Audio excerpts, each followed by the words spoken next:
Hey guys, Nick Biddle here coming at you with this week's Drip. Now this month we're starting a series on conflict, and it's not a brand new series. We actually went through conflict.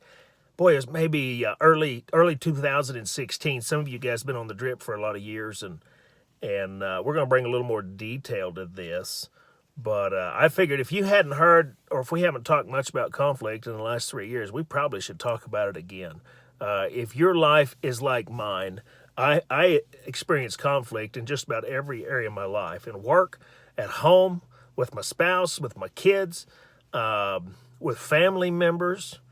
It's just a part of life, and it helps me to refresh on conflict every once in a while.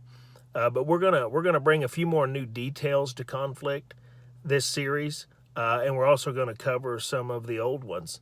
And if you have a copy of my book, Good Foreman, Bad Foreman, I've got a chapter on conflict in this book. And if you want to go a little deeper into conflict and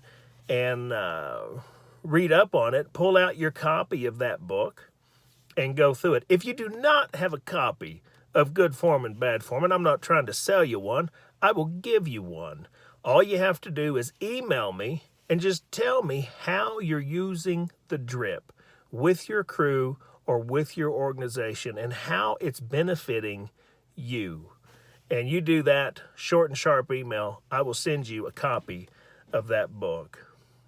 But when you think about conflict, one of the problems that we have is we try to win the conflict. One of the first things we've got to realize with conflict is there usually is no winner.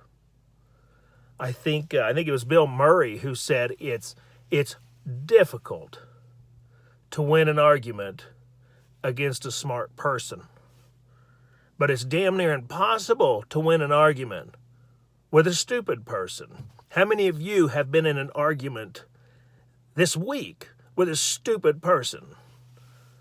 This might be a client, it might be a coworker, it might be a GC, it might be your boss.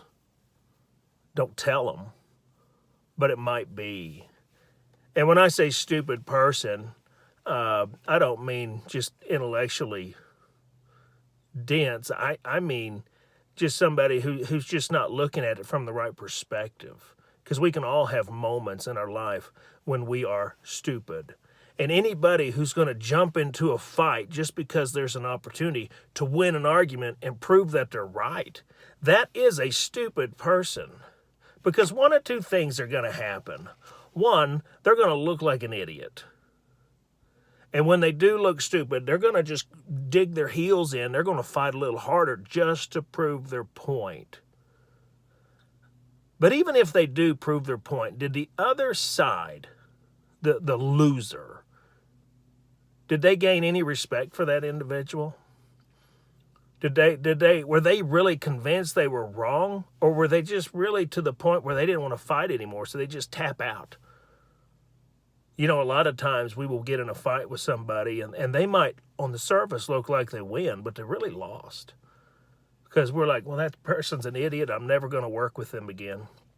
That person is just too stupid for this earth. I just cannot deal with them. And they may think they won the fight, but they've lost all respect for us. Rule 1 with conflict is don't try to win the conflict. We gotta resolve the conflict.